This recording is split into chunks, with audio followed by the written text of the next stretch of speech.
না না না না না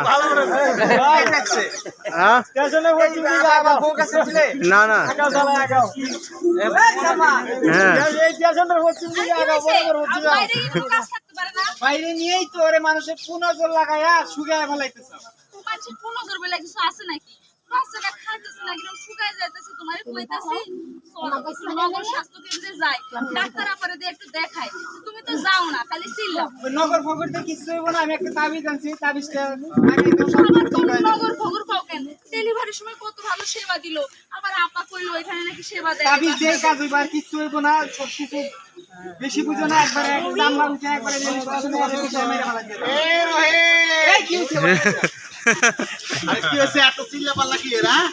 আর কি মাথায় উঠাইছো? আর কারে মাত্র মনে নাই? আর সামলা উঠাইছো না তুমি? আরে আমার পুতের চেহারাটা দেখুন না, শুকায় ফেলাইছে। এই লাগে কিন্তু বউ পিটাইবা? হ্যাঁ তোমার পিটাই আমি। শুনো, তুমি আমার বোকা রইছো।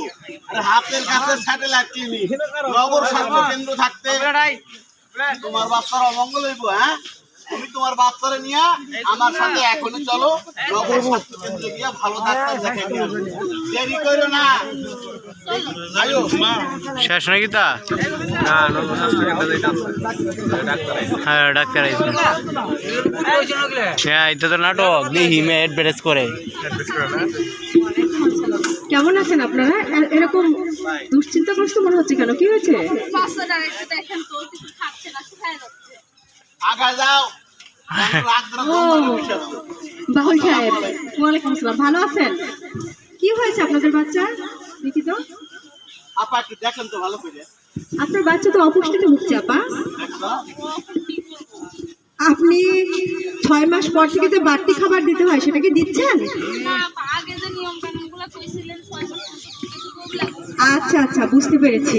শুনেন, 6 মাস পর্যন্ত শুধুমাত্র বুকের দুধ, পানিও না, কিন্তু 6 মাস পর থেকে তো বাচ্চাকে বাড়তি খাবার দিতে হবে, না হয় সে তো অপুষ্টিতে ভুগবেই। এই যে আমরা যা খাচ্ছি এই খাবারগুলোই বাচ্চাকে সাথে নিয়ে খাওয়ানোর চেষ্টা করতে হবে, সাথে সবজি খিচুড়িও দিতে হবে। বয়সের সাথে সাথে খাবারের পরিমাণও বাড়াতে হবে। আরেকটা জিনিস আপা, বাহিরের কোনো খাবারই বাচ্চাকে খেতে দিবেন না, যেমন ধরুন কোল্ড ড্রিঙ্কস, বিস্কুট, তেলে ভাজা চানাচুর, চিপস, এগুলো বাচ্চাকে দিবেন না। এগুলো বাচ্চার মুখে রুচি নষ্ট করে। এগুলো না দিলে বাচ্চা ক্ষুধা লাগলে এমনিই খাবে, জোর করে খাওয়াতে হবে না, ঠিক আছে? আর শোনেন, বাচ্চার কিন্তু 6টা বিপদ চিহ্ন আছে। বাউল ভাই, আপনি তো ভালো করে শোনেন। আপনারা কি জানেন শিশুর 6টি বিপদ চিহ্ন? যদি না জানেন তাহলে একটু শুনেন ভালো করে, তাহলে আপনারা অন্যদের শিশুদেরকে উপকার করতে পারবেন। শিশু মায়ের বুকে টেনে খেতে পারবে না। হ্যাঁ, শ্বাস প্রশ্বাসের সময় বুকের খাঁচা ডেবে যাবে, নাভি লাল হয়ে যেতে পারে, চারিদিকে লাল হতে পারে, নাভি পাকতে পারে, এবং ভীষণ জ্বর হতে পারে, বাচ্চা নেতিয়ে পড়তে পারে, আর খিঁচুনি হতে পারে। হ্যাঁ, এই 6টার যে কোনো একটা যদি দেখেন, সাথে সাথে আমাদের নগর মাতৃসদনে চলে আসবেন। ভাই, এরকম রাগ করা যাবে না তো ভাই, আপনাদের সন্তান আপনাদেরই ভবিষ্যৎ, তাই না? যত্ন করে শিশু যখন খেতে চায় তখন খাওয়াবেন, রাগারাগি করা যাবে না, আর আপার সাথে খারাপ ব্যবহারও করা যাবে না, কারণ আপার থেকেই তো আপনার বংশধর, তাই না?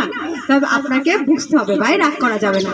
আর শুনেন, এই যে বাচ্চার ওজন উচ্চতা ঠিক মতো বাড়ছে কিনা একটা গ্রোথ মনিটরিং চার্ট নিয়ে ওখানে। হ্যাঁ হ্যাঁ, আমার কিন্তু 2টা গ্রোথ মনিটরিং চার্ট লাগবে। ঠিক আছে, আসেন। আরে বাউল ভাই, আপনার তো ঘর সংসার বলে কিছুই নাই, তো আপনি আবার এই গ্রোথ মনিটরিং চার্ট দিয়ে কি করবেন ভাই? আরে আপা, কি যে কোন, আমার ঘর সংসার নাই, ঠিক আছে, এখন আপনি জানেন, আমার নেত্রকোনা সবাইকে জানাই দিলেন, হ্যাঁ আমার ঘর সংসার নাই, তাতে কি হয়েছে? সারা বাংলাদেশের মানুষ আমার আপনজন। আমি বাংলাদেশের প্রত্যেকটি শহরে, বন্দরে, গ্রামে গঞ্জে যাচ্ছি, শিশু পুষ্টি নিয়ে কাজ করতেছি, গান বাজনা করতেছি, নাটক করতেছি, তাদেরকে বোঝাচ্ছি। এই জন্য আমার ওই আপনার 4টা লাগবে। খুবই ভালো কথা, আপনাকে 2টা না, আপনাকে আমি 5টা চার্ট দিয়ে দিচ্ছি, কিন্তু আপনি কি গান বাজলেন একটু ওনাদের যদি শোনাতেন তাহলে খুবই ভালো হতো। আর একদিন এসে গান শোনাবো আপা, আজকে সময় কম, সন্ধ্যা হয়েছে, আবার আমার যে শিল্পকলা একটু কাজ আছে, বুঝছেন? হ্যাঁ আচ্ছা ঠিক আছে, আর একদিন গান শোনাবো। হ্যাঁ, তাহলে আপা আসি নাকি? ঠিক আছে। সম্মানিত সুধী, এই ছিল আমাদের আজকের পরিবেশনা। আমরা আমাদের নাটকের মাধ্যমে যে তথ্যগুলো আপনাদেরকে দিয়েছি, সেই তথ্যগুলো আপনারা আপনাদের পার্সোনাল লাইফে অর্থাৎ ব্যক্তিগত জীবনে কাজে লাগাবেন। সুস্থ থাকবেন, ভালো থাকবেন, এই কামনায় শেষ করছি। সবাইকে ধন্যবাদ।